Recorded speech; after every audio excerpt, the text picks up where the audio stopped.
After my conversation with Keith Foskey, it became evident that there were members of Churches of Christ who do not take the same view I do, that you have to believe that the baptism you're receiving is for salvation or for the remission of sins in order for it to be a salvific baptism. I recommend a lot of A.K. Richardson's material, but since his most recent debate, there's been conversation about his view that someone doesn't need to understand baptism as saving them for them to receive it after their belief. And honestly, it's not a view I've given a lot of serious thought or attention to, but I have done some internal questioning. I've talked to some people about this. Some have said, it's hard for me to think that if you don't think your baptism does anything spiritually significant, how such a baptism could save someone. And you can allude to a certain time in history when, as long as you were baptized as an adult, you were welcomed into membership of a Church of Christ just by a handshake, essentially. I'm not saying I'm considering taking that view, but if I took that view, then I would only extend my fellowship beyond those who believe baptism is salvific to those who receive baptism as an adult or as a accountable individual, either from a teenage or adult age. And AK clarifies, and I would clarify, that doesn't apply to Mormons who deny one God or things of that nature. There are still things that one must believe in order to be a Christian. So even if I draw the lines the way that AK would, or the others who take that view would, this isn't about AK. I respect him. He has a lot of good information and knowledge, and is doing a lot of good work in these debates and other things. But if I expand the circle just a little bit, it still doesn't mean I'm in fellowship with everyone who claims to follow Jesus Christ. And it's still a hard-fought battle. Maybe I should focus more on whether infant baptism is scriptural or whether baptism is immersion than the purpose of baptism. And there's going to be disagreement even among my brothers, whether AK's a brother or whether he's a brother in error or whether, we should cut fellowship with him. I'm not here to talk about that.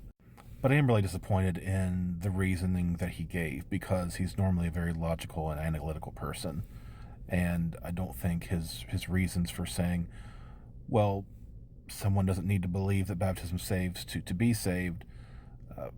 Let's look at his examples. He goes to Acts 10 and Cornelius and say, well, should anyone forbid water that he should not be baptized? And then they're baptized in Jesus' name. And whether they were told that baptism is for the remission of sins or baptism is essential for salvation is not in the text. So I'm not saying he's arguing from silence. I'm saying the text doesn't say what they were told.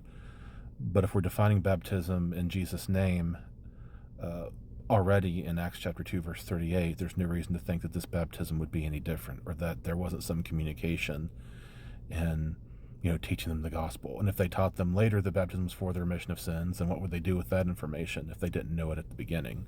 And I think that's really the personal question that has to be asked for every individual. His second allusion was to Apollos in Acts 18. And I know that a lot of us, even in Churches of Christ, interpret Acts 18 and 19 in a particular way, given our understanding of theology. And I'm not saying he was rebaptized. I'm not saying he needed to be rebaptized. But if he's preaching John's baptism, he's preaching a baptism for the remission of sins. Now, it wasn't appropriate for him to be preaching that baptism at that time, and how we interpret Acts 19 is going to be complex, but my own particular view, if Apollos received John's baptism prior to the resurrection, then he wouldn't need to be rebaptized. But if he taught anyone John's baptism after the resurrection, that's when we see Acts 19, people need to be rebaptized. Is that clearly stated in the text? No. But is that a potential way of interpreting and understanding it? Yes. But the bottom line is, I don't think either one of these examples will lead you to the conclusion, oh, if someone's baptized and they think they're already saved, or they don't think the baptism is when they come into Christ or into his body and receive redemption, I don't think it follows, with respect, that you could say, God will save them. God can make exceptions. We can both agree to that. If they receive baptism outside of, the normative apostolic preaching.